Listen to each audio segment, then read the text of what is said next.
Well, what an incredible journey these past couple of days. And General McNabb, thank you very much for your leadership through all of this. You know, we've been so privileged to have the Secretary with us, the Chief with us, Chief Wright, General Lyons, Chief Caruso, and General Holmes, and our great Guard and Reserve leaders, General Rice and General Scobie. It's important that we all hear them every year, and we will continue to bring them in so that you can hear it from the top, where our Air Force is going and how air mobility will fold in on that direction. In our audience today, we also are honored to have former Chief of Staff General Fogelman, former TRANSCOM and AMC commanders and command chiefs. We've also enjoyed discussions with numerous industry partners throughout the past couple of days, and this morning I had breakfast with our international partners, which was a blessing. So thank you for joining us, and we hope next year the numbers are even larger. You know, I've been in this seat, as General McNabb said, for actually 7 weeks now. And I think it's important that I share with you my impressions of our amazing command. I'll start with, I'm impressed. I'm impressed with our airmen and your talent. I'm impressed with the speed at which you learn and the desire to experience more. I'm impressed with your need to be challenged and how you willfully take challenges on. And finally, I'm impressed with who you are at your core. And I'll talk more about that a little bit later on. You make me excited about our future because it's you. It's you that will help define, shape, and execute our direction. You will help with those things that matter to our success as mobility airmen in today's environment. And later I'll touch on those critical to our success, those things that are just most critical to our success. But before I do, I want to take us on a journey. This journey for the next hour is going to highlight our heritage. It's going to honor our heroes. And it's going to allow us to look at the horizon and shape our future. General Miller, you have one calendar reminder. Thanks, Siri, but can't you see I'm right in the middle of my ATA speech? Yes, I know, but I am so excited about our special guest. Okay, Siri, why are you so excited? He is my hero. Well, Siri, that's just great. I too am very excited to have him with us here today. But I am beginning the presentation about our heritage. Surely you can see that on my calendar. Oh yes, now I see that. And very respectfully, quit calling me Shirley.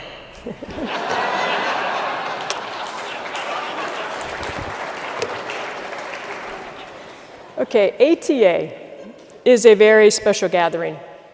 It's a gathering that brings together the entire mobility enterprise, both past and present, in a way which allows us to stand on the shoulders of the generations of airmen who have gone before us and both see the hope and the challenges of our future.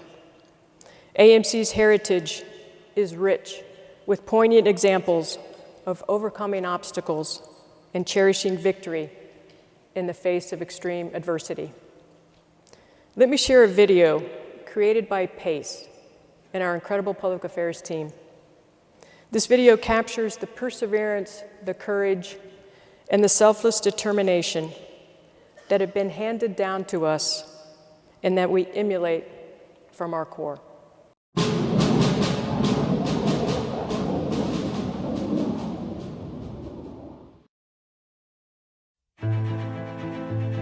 In the Air Force, if it leaves the ground, we fly it. From satellites to fighter jets. But some of us fly the heavies. Airplanes so big, you can fit other aircraft inside them. If something needs to get there fast, we're the ones they call, no matter where there is. All we need is a flat stretch of dirt or sheet of ice to get in and get out. You see, mobility's roots run deep. And when you've been doing something for as long as we have, you get pretty good at it. It was September 7th, 1918, when we first transported a group of soldiers from Chanute Airfield to Champaign, Illinois. And we haven't stopped since. We paid the ultimate sacrifice to save a battalion of soldiers lost behind enemy lines during World War I. We flew over the hump more times than we can count, and over the beaches of Normandy as many times as it took. When the Russians tried to wall off Berlin from the rest of the world, we airdropped hope in the form of food and medical supplies for more than a year. That's why we do this job. Give us an impossible mission, and we'll find a way to get it done.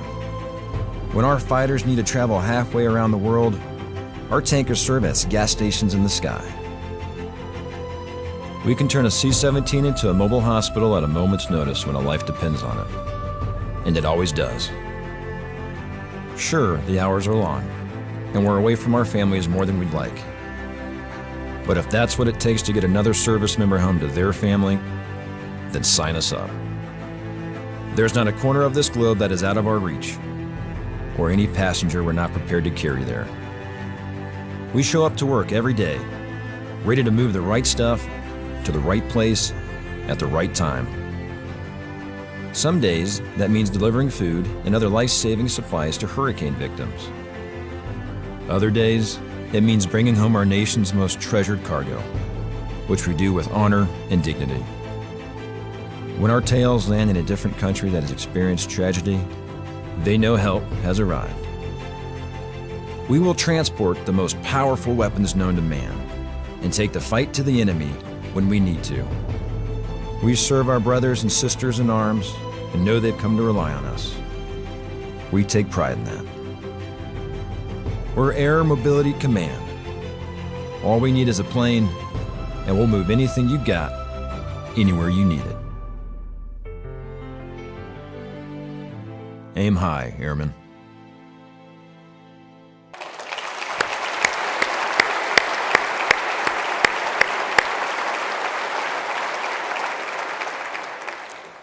Perseverance has always been one of the cornerstones of our success as mobility airmen and a character trait required to drive change and innovation. If we go back to our air mobility roots, we find pioneers, forever pushing that next boundary. Airmen that persevered in the midst of great danger to develop a new application for this technology called the airplane. In 1918, only 15 years after the Wright brothers slipped the surly bonds of Earth, the first official airlift mission took off in Illinois. 5 short years later, in June of 1923, 2 courageous crews in biplanes with wooden wings tested the limits of aircraft endurance by employing some of the first methods of transferring fuel while airborne. A few years later, a crew led by then Major Carl Spaatz, flew the famous question mark to try and prove the operational purpose for air refueling. These first experiments were initially dismissed as stunts.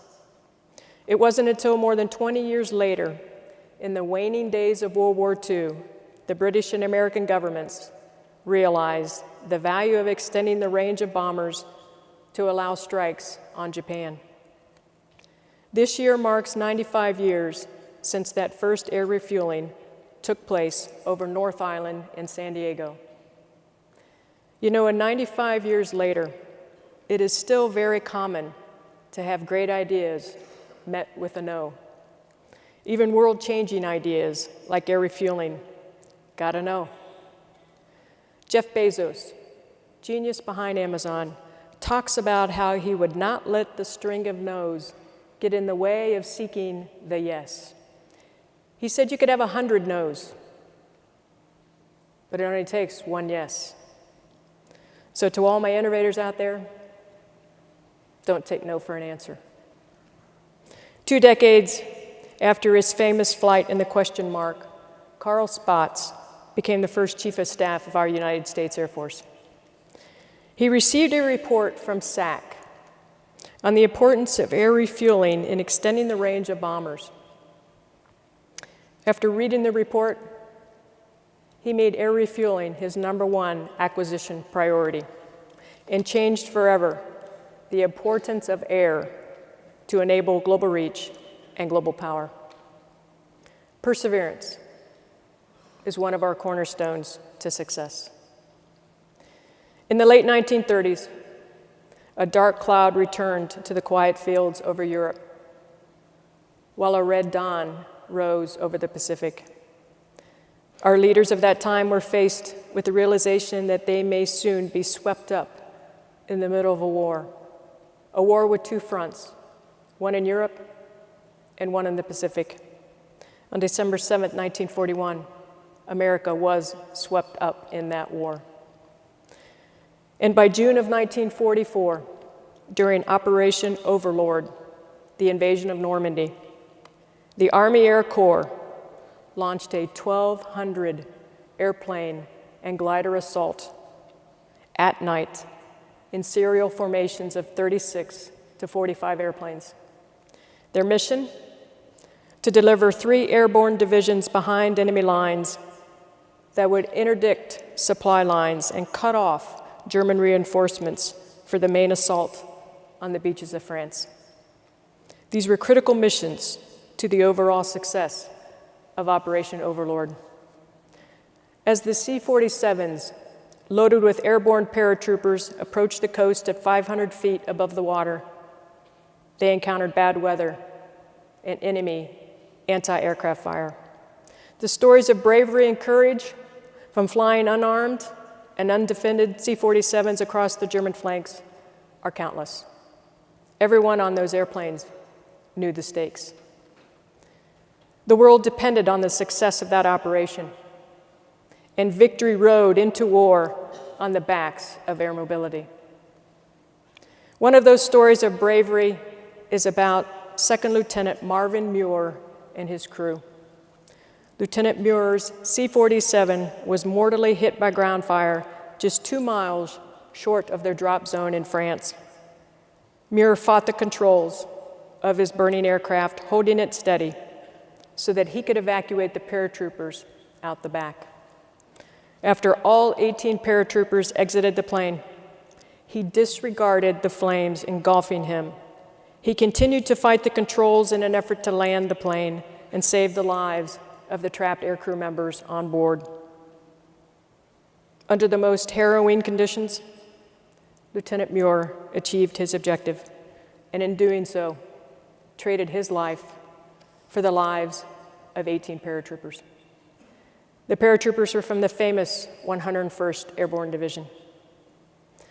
Courage defines so readily so many airmen who have gone before us. Airmen like AMC's Medal of Honor recipient Colonel Joe Jackson and Sergeant John Levittow. We honor their service, and we constantly hold them up as our heroes who remind us of the solemn oath that we have taken to defend this great nation. Let me now talk about our perseverance and our courage in today's fight. I want to highlight the 41st Airlift Squadron operating out of the 774th Expeditionary Airlift Squadron in Afghanistan.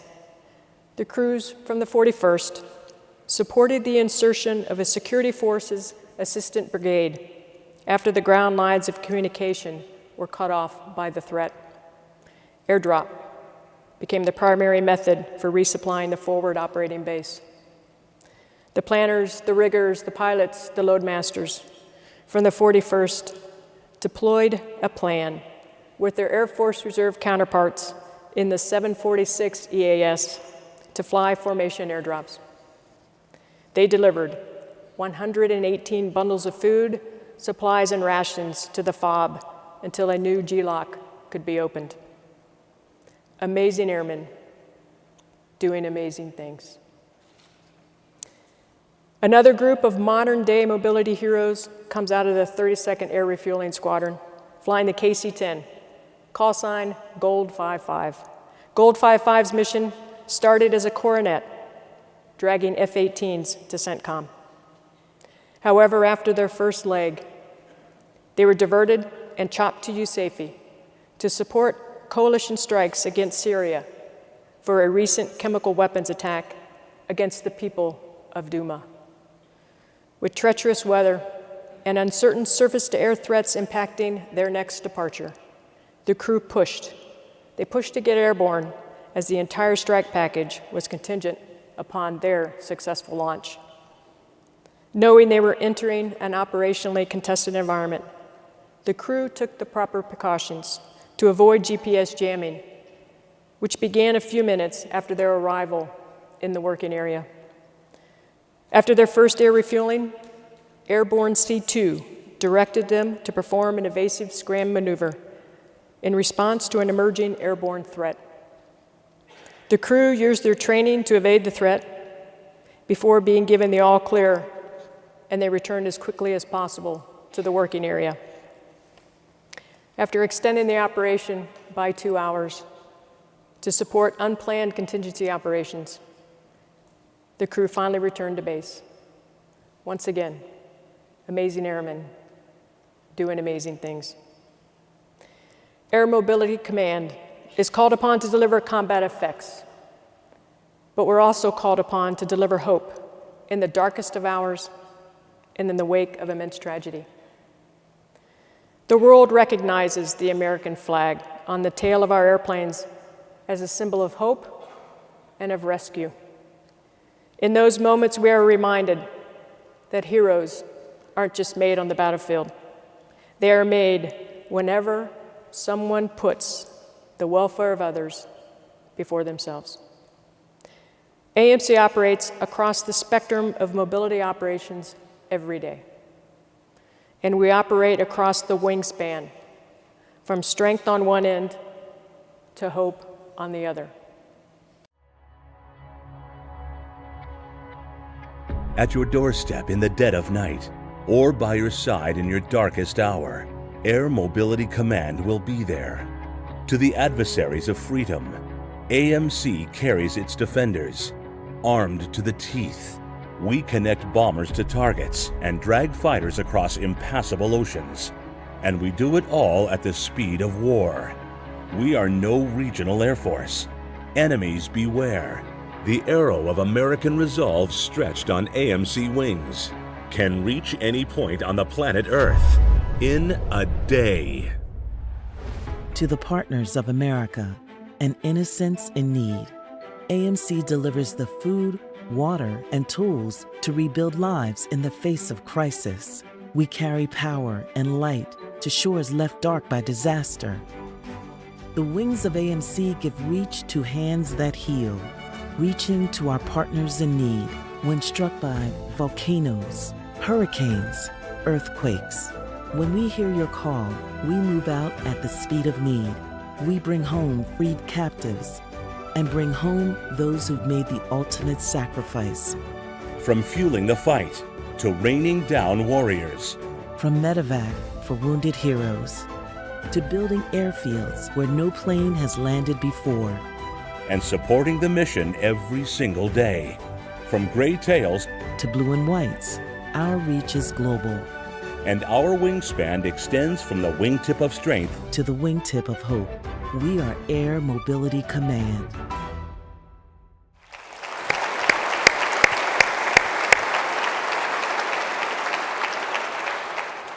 Perseverance and courage have characterized our journey as mobility airmen, while selfless determination defines it. It didn't take long after World War II for the first shots of the Cold War to be fired. In 1948, the Soviets blockaded West Berlin in an effort to control the city under communist rule by shutting down all ground lines of logistics. The solution? Airlift. America and the United Kingdom would not allow 2.5 million people of West Berlin to be shut off from the world. The people of West Berlin needed 4,500 tons of coal, food, and gasoline every single day to survive. Without food, the city would starve. Without fuel, the city would freeze.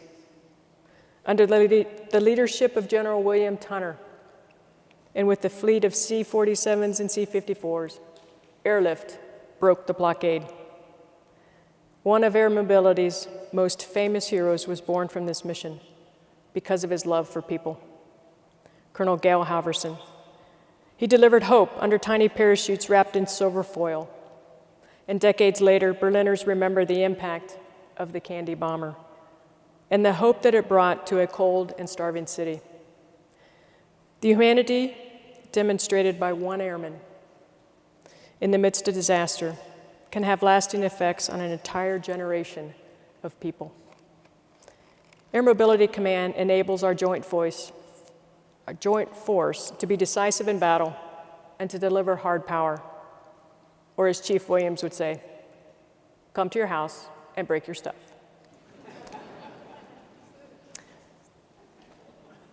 But AMC also enables something else just as decisive as our kinetic joint force.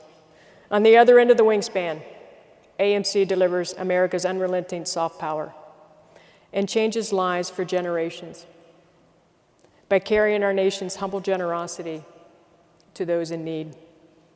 And we are fortunate to have the candy bomber with us here today and to honor Colonel Gail Halverson. Please, let's another round of applause for our great hero.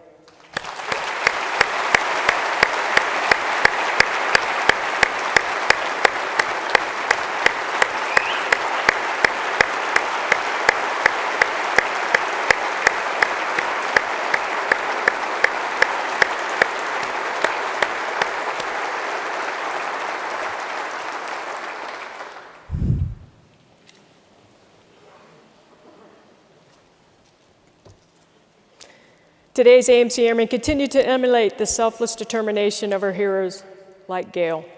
We jump at the chance to forever impact the lives of people we may never meet and who will never know our name. Airmen like the crew from the 155th Airlift Squadron from Memphis. The 155th was the first guard wing to raise its hand after Hurricane Harvey pummeled Houston. They delivered the 123rd CRG from Kentucky, who built an aeromedical hub and a small terminal that became critical to the initial relief efforts. The 155th would go on to deliver the first team into Key West after Hurricane Irma and would fly numerous recovery missions into Puerto Rico and the U.S. Virgin Islands. We lean on our citizen airmen to get the mobility job done every single day in all corners of the world. We fly together, we fight together, and we win together. And as we speak, as General Holmes talked about this morning, we support recovery efforts at Tyndall together. As mobility airmen, we encounter many amazing people who guide us, who shape us, and even mentor us into submission. As airmen, an airman that I have known for actually only 2 months has really greatly impressed me. He has done more to shape and influence lives than many that I have known across my career. If I could have Chief Larry Williams please come to the stage for a moment.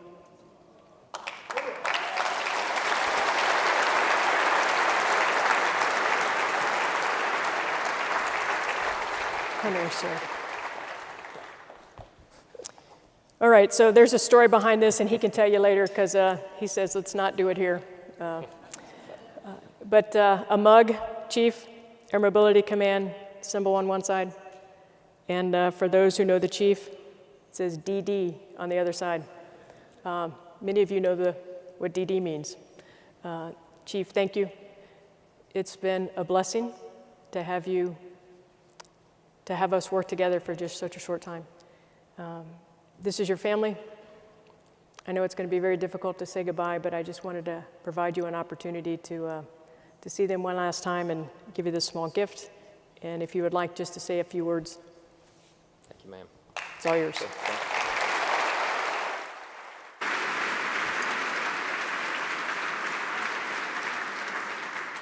Ma'am, thank you. You honor me by even allowing me to be here. So, all week long I've hated these lights. But General McDougall used to say something when you do things like this. He said, you can look at your family. You can talk about your family, but you cannot look at your family and talk about your family. I can't see you. So I think I will be able to talk about you for just a minute. And so what I really want to say, I've had a front row seat for rapid global mobility for 30 years. And it has been absolutely amazing to do this. I was put on this earth to be a mobility airman, and I can say that with the utmost certainty, and it's awesome. And so a lot of people have asked me over the last several months as I've been getting close to retirement, how do you feel? And that is a big question, and it's tough to explain. And so I wrap it up like this. I remember in 1989 in April when my mom and my sister dropped me off at the MEP Center in Raleigh, North Carolina. And I got out and I was on the curb and they pulled away, and it's just that feeling of, am I really getting to do this? Am I going to leave my family? What have I gotten myself into? Did I make the right decision? And every one of you in here can share that emotion with me. And as I wrap this up for 30 years, I have that exact same feeling. I feel like I'm leaving my family because you're awesome. And what you do for the world is unmatched. Now, okay, I got it. Jerome Thomas, I just looked at you. I saw you. He's a good teammate. He told me there's no crying in mobility, and he would gang tackle me if I'd done that. So it's good. Sir, you're awesome. I'm glad I was able to see you.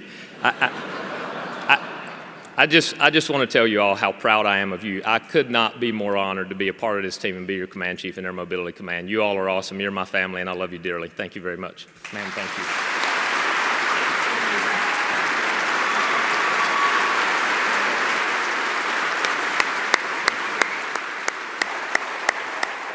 Take your DD cup.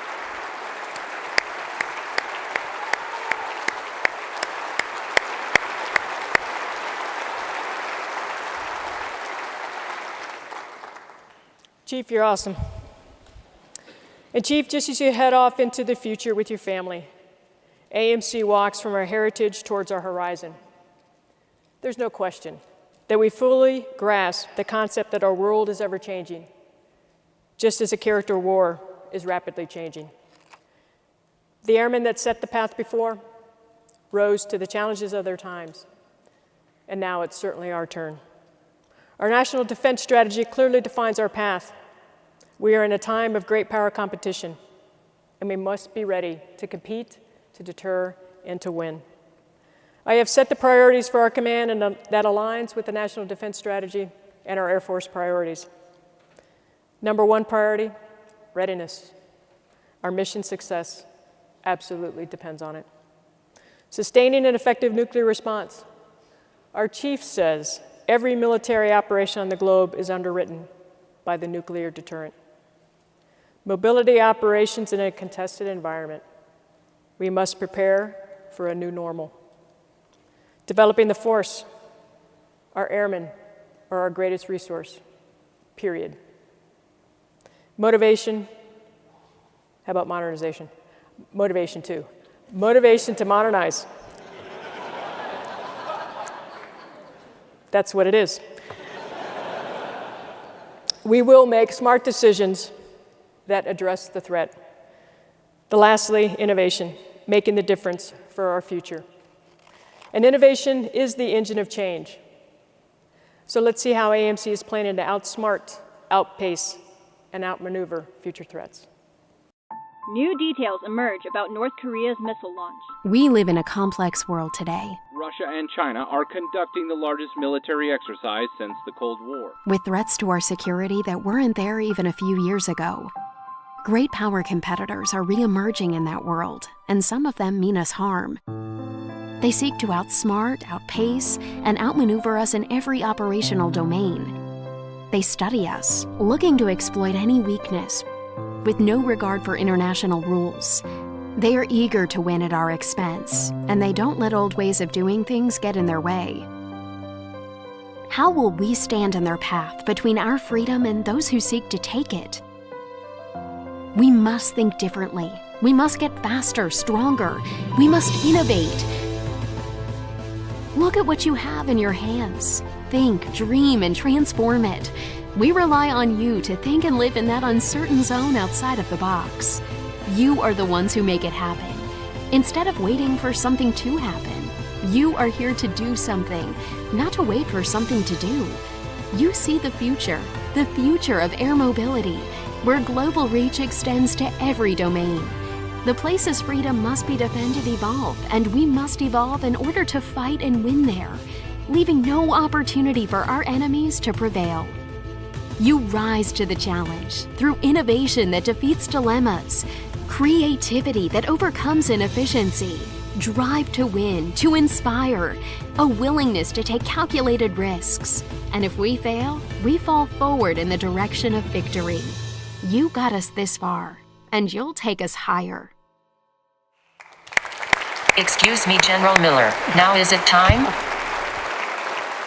Okay, Siri, it is about that time, so please go back to sleep or I may have to turn you off.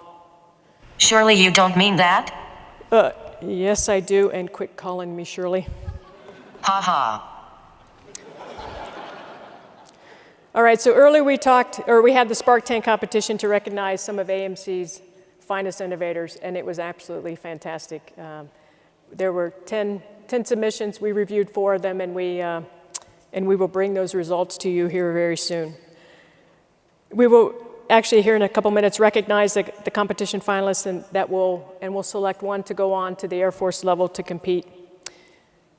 But to help me with this endeavor, I would like to welcome to the stage a world-renowned innovator and a businessman. And I won't give the name away yet. Sir Richard Branson is a born entrepreneur. He incorporated his first business, Student Magazine, at age 16. By age 21, he had founded the first Virgin company, Virgin Records. In the years since, Richard and the Virgin Group have created hundreds of companies in a huge range of industries, with 9 of those companies surpassing $1 billion valuation. He signed the Rolling Stones, been knighted by the Queen, and become the first human to take a hot air balloon across the Pacific Ocean. Today, there are more than 60 Virgin companies around the world, employing nearly 70,000 people and serving more than 50 million customers. In addition to his airlines, Virgin Atlantic and Virgin Australia, Richard and the Virgin Group are now very active in space exploration and space launch, with Virgin Galactic's Spaceship Two human spaceflight system and Virgin Orbit's Launcher One small satellite launch vehicle, both nearing first spaceflight. Ladies and gentlemen, please join me in welcoming Sir Richard Branson.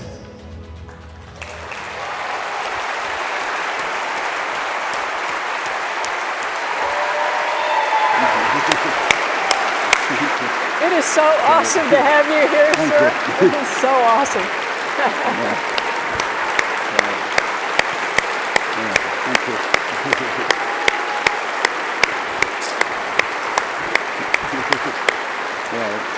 So what we'll do is, so if we can have the winners or the finalists from the Spark Tank competition from earlier today come to the stage, please.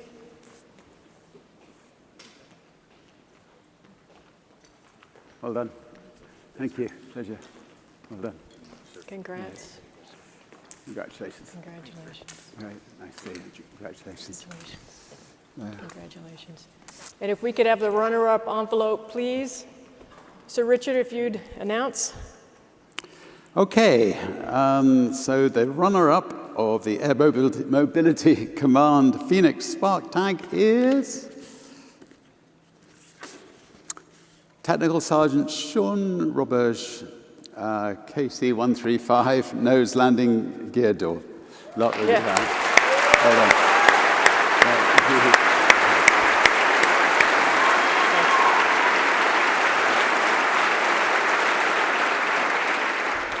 Thank you very much. So I was told the quality of all these prizes was astoundingly good. So, okay, and the winner is for the M1 Cargo Parachute Release Assembly, fail-safe, Staff Sergeant. Congratulations. Congrats, guys. We're gonna implement what you guys have. It's just we're gonna send him on forward, okay? But we're gonna go after each one of what you guys are doing, okay? Thank you all. Staff Sergeant Travis Alton. I couldn't get his name in. Well done. Great. Thanks, guys. Would you like to keep this? Thank you. Here you go. Oh, yes, sir. Thank you. Thank you. Great. All right, Sir Richard, thank you very much for being with us. And well, we're fortunate to have you here, and I would just like to pick your brain about innovation and talk to you a little bit about what you do with your companies. It was funny, as I was waiting outside, listening to your wonderful speech, I was just thinking of a strange time when I was trying to fly around the world in a hot air balloon, as you do. And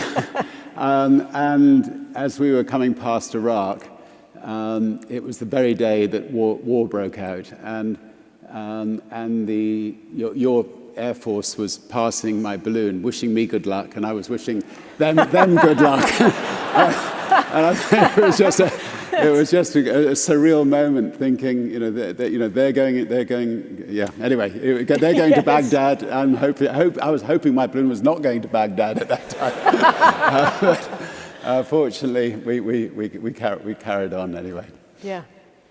Well, Virgin is a household brand that is known worldwide for its innovative approach to all businesses, from records to spaceships to healthcare. Will you share with us how you empower a culture of innovation? I think well, nobody ever leaves a company generally because of the pay. Nobody ever leaves a company. I mean, the reason that people leave companies is because they're not listened to, in my opinion. And so what we try to do is find leaders who are great listeners and don't just want to listen to themselves speak, but want to listen to the people around them. And that means leaders throughout the company. And I think most of the great ideas can come from within your organization, from within the company. And a good leader, will, if they're getting lots of feedback from people, they won't just sit there and listen. They're most likely, they'll write things down. They'll, make sure they get back to these people. They make sure that if the ideas can be implemented, that they get out there and make sure they're implemented, and they're not ideas that just get lost, and therefore the person gets frustrated and quits. Mm-hmm. Yeah, we had a chance, we got to spend about a half hour together earlier today, and as we were talking about world events and everything that's going on around the world, it was fascinating to just watch you, because the whole time as we're discussing things, you can tell your brain never stops, right? I mean, you are constantly looking at the world and wondering, how can we make it different? And how do we make it better? Yeah, I mean, I see life as one long university education. I actually didn't go to university. I left school quite young, but... No, but don't listen to that. Go to school. Go to school. Go to school. And therefore, therefore, I just want to learn all the time, and listening, absorbing ideas, and then putting them into practice. For instance, we have one of our spaceship companies is called Virgin Orbital, or Virgin Orbit, and we were thinking we wanted to put satellites into space. How do we get those giant rockets up there to launch them into space? And we were, thinking, we've got an airline. Could we tow them behind a 747 and then, like a big glider, and then launch them? But just, debating it, we then thought, well, I wonder whether we could attach it to the wing of a 747. 747s are now very cheap, and they can fly, 3,000 miles in any direction. So we worked it out. There was room underneath the rocket for the plane to take off and land, and that's what the team have gone ahead and done. But I think without sort of just brainstorming these ideas, some of these really breakthrough suggestions, I think we'll just get lost. I mean, by brainstorming with your teams, tremendous ideas can come out. And I think, these people who were standing on stage earlier, I wish I could have heard the competition, but I'm told each one had tremendous ideas like that. Yeah, very, very unique ideas. And we had also talked about earlier, when we put the uniform on, we are raised, we are trained, we are raised to abide by the rules, stay in the box. That in some cases goes against innovation. Break out of the box, let's go do this. And I thought about the 4 airmen standing up here today, and if next year we'll do this differently. We'll have, during the Spark Tank competition, We won't have any other activities going on because everyone needs to have seen what happened today with that, and having the airmen present what they've created. And it was amazing, and it's something that we need to take advantage of. But what I worry about is those 4 standing up there. You know, we're going to send one on to the Air Force competition, but we're going to implement the other 3. Great. But we're only going to send one forward.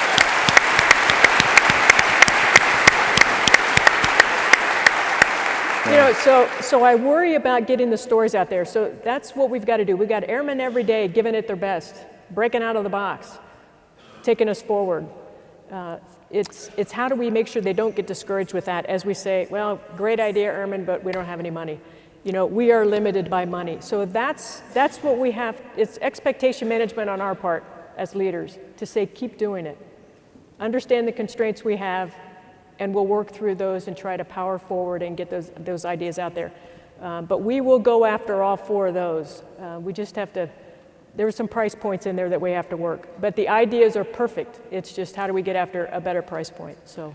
I think you're lucky to have a general who listens, and in this room, I mean, I'm sure that the most likely there's a few hundred wonderful ideas that are all worth capturing. And by the way, it's great to see younger people up the front here. Where are all the generals? Have you put them into the side? Have you? Well done. Yeah, great. Yes. You're going to have a revolution. Be careful. Yes. I'm a risk taker. It's good. Yeah.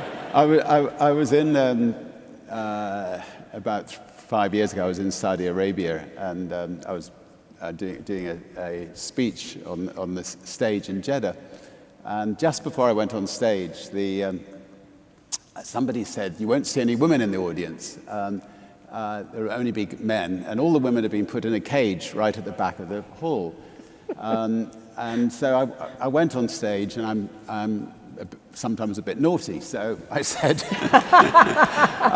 I said, well, look, when in Rome, you should do as the Romans do. But if I may be so cheeky to say that I do think that if you want to separate men and women, why are there not the men in the cage at the back and the women in the front? And there was this deathly hush from the men, and then behind this cage, which you couldn't actually see anything, the handbags, they were jumping up on their seats, they were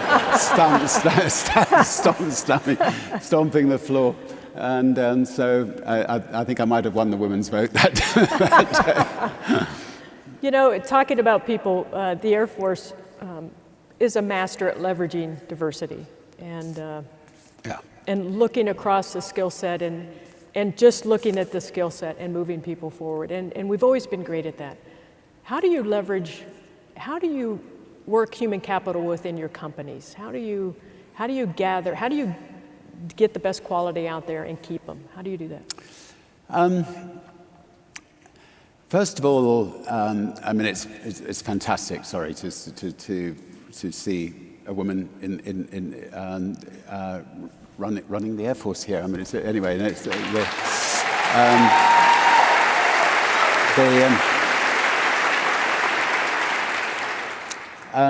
I think, I mean, at Virgin, we're not perfect by any means, but we try as best we can to get sort of 50% women, 50% men on our boards in our companies. We make a real effort to try to take on people who've been in prison to come and work for Virgin, because we believe that if you give people a second chance, they won't reoffend. And we have literally got dozens of ex-offenders working for Virgin, and not one of them has reoffended. And I don't know whether you're allowed to take on ex-offenders into here, but you may well laugh. You should be allowed to, and it'd be fantastic if you were able to do more of that. The gay community, we have you know, I mean, many people, you know, diverse people working for Virgin, and often they bring a richness to the company that you know, the company would be lacking if it didn't have that wonderful mixture of people. So I think, you know, I think with some things you have to be proactive. You know, I mean, I've been campaigning for a Scandinavian law to be brought in on a global basis to say all public companies should have 50% women and 50% men on their boards. Now, a lot of women disagree with me. They say we've got to earn that position. But I'm afraid because most of these companies are run by a lot of white men, it's unlikely to happen unless you actually, you know, you make a real special effort. Likewise, if you're taking on people from prisons, unless you proactively are doing it, it's just not gonna happen. Yeah, so there's some of the things. So if you let's do one more question. If you could, what advice would you have to our young innovators out there across our Air Force? Well, my slogan is "Screw it, just do it." So,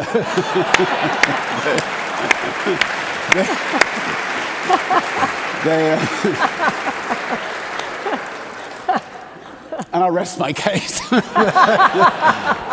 I think, look, just you know, if you have an idea, you'll have people who say, "Oh, well, I'm sure somebody else has done it," or they'll give you lots of reasons why you're going to fall flat in your face.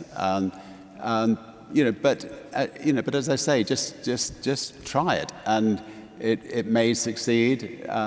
You may fall flat in your face. You'll learn a lot from doing it, and then you can move on to the next project and the next project, and ultimately, you will succeed in making a real difference. Mm-hmm. And I would really wish you all the best in your new position. It's very tremendous. Thank you, Sir Richard. Yeah. And we look forward to the conversations that we'll have in the future about where mobility may fit into space and how we look at that. And I'm already, you know, we're speaking with your company, and I think there's a lot of opportunity to wonderful. To well, just we'll look forward to keep the dialogue going, because there's a, you know, we will get there, mobility in space, and we can help with the logistics idea.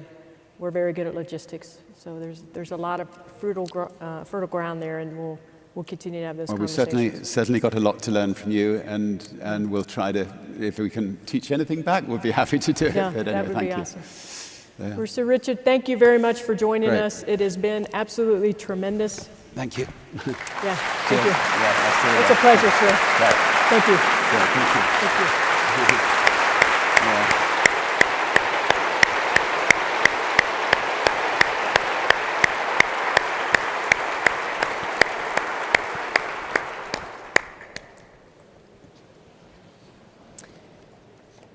That was pretty amazing. So when I started my speech, I talked about how impressed I was with you, with our airmen. I mentioned that I was impressed with who you are at your core. So a core by nature is hidden. It's meant to be. It's not revealed through spoken word or clever sound bites. It's revealed through gesture. Deliberate, specific gesture of selfless service manifests who you are at your core. From airdropping small parachutes of candy wrapped in silver to airdropping the 101st to change the course of a war, we as mobility airmen do whatever it takes to serve others in need. So I'm going to divert and tell one quick story before I finish. I asked General Handy if I should do this, and he says, go for it, or whatever he said, right? Yeah. Okay, this is a story about service. It's a story about selfless service.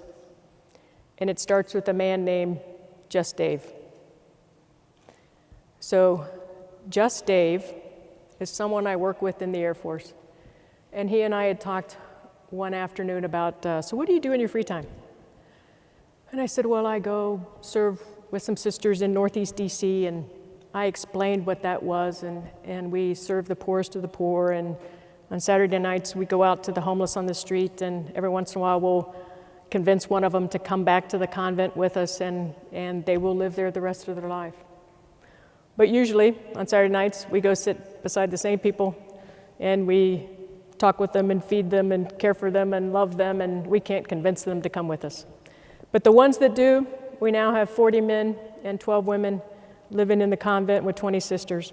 And I would talk to Just Dave about this. And he says, I want to go with you. And I go, wow, you're a busy man. You're a really busy man. I don't know how we're going to work this out. He goes, I just want to go. I want to see what you do. I want to be a part of this. I want to do this. I said, all right. So I called Just Dave about 2 months ago and said, well, I'm about ready to PCS in 2 days to Scott. We are running out of time. So if you want to go with me, we've got to do it. He says, I'll meet you there. Actually, he said, I'll pick you up. I said, you're not picking me up. I'm going to meet you there.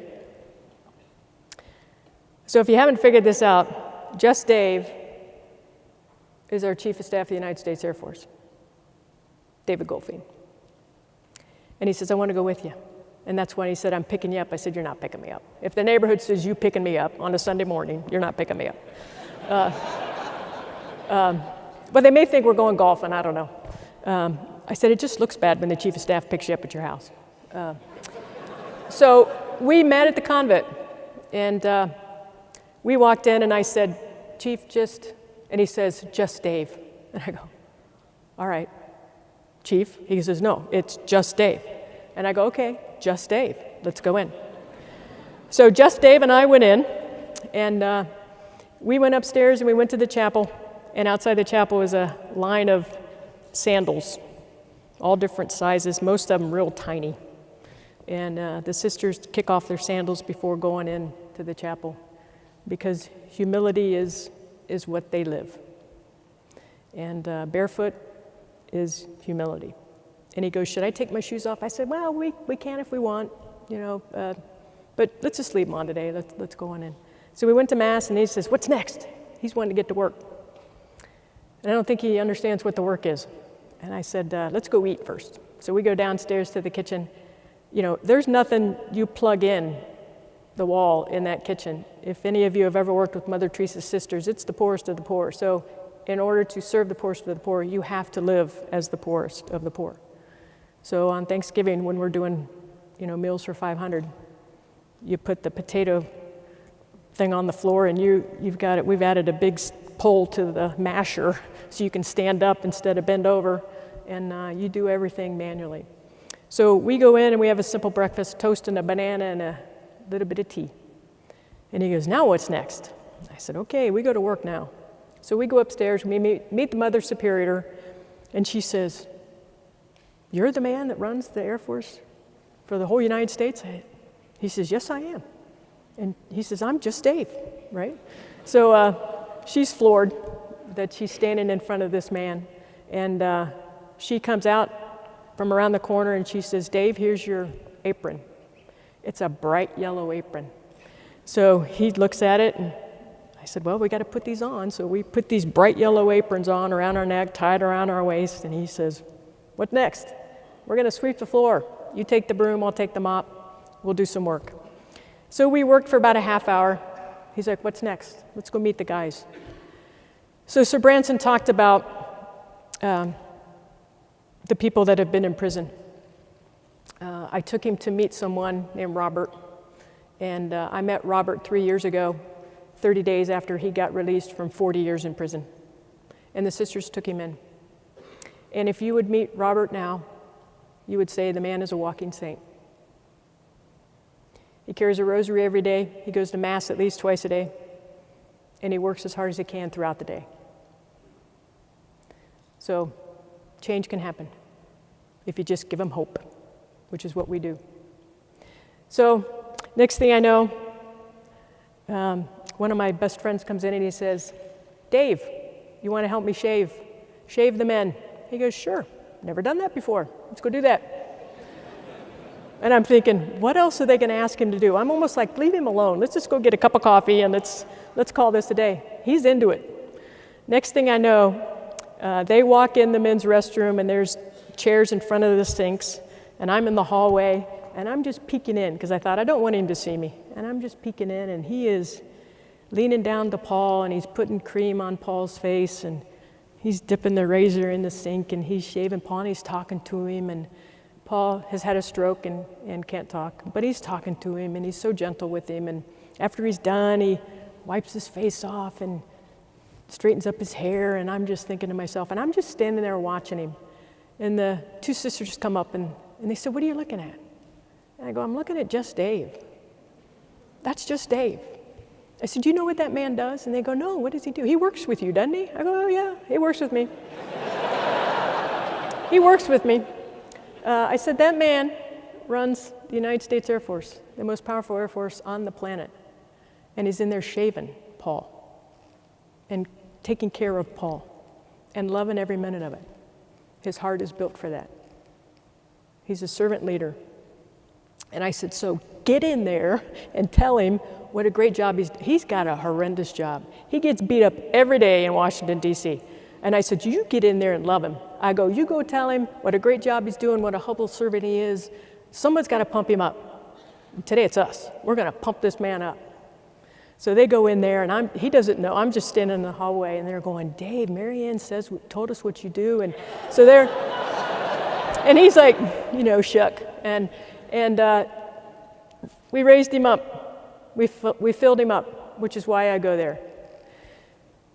After we got done with that, we walked out, and we stood outside the building, and he just says, "That was amazing." I said, "Yeah, that was amazing. You want to get filled up? You do that. You want to get filled up? You do what we do. You do what we do every day as mobility airmen. You do what we saw up there. You do what Gail does. You do what we do as leaders. You take care of people in the hardest times, in the midst of tragedy, in the midst of disaster. You raise people up. That's what we do. That's what we do." So let me just close this out with a couple more remarks. So together, we wear the cloth of this nation, and we stand for a purpose much bigger than ourselves. We believe in and we know the power of serving and of bearing the weight of human need, no matter the cost. As airmen, we succeed. We invest in serving this great nation and each other.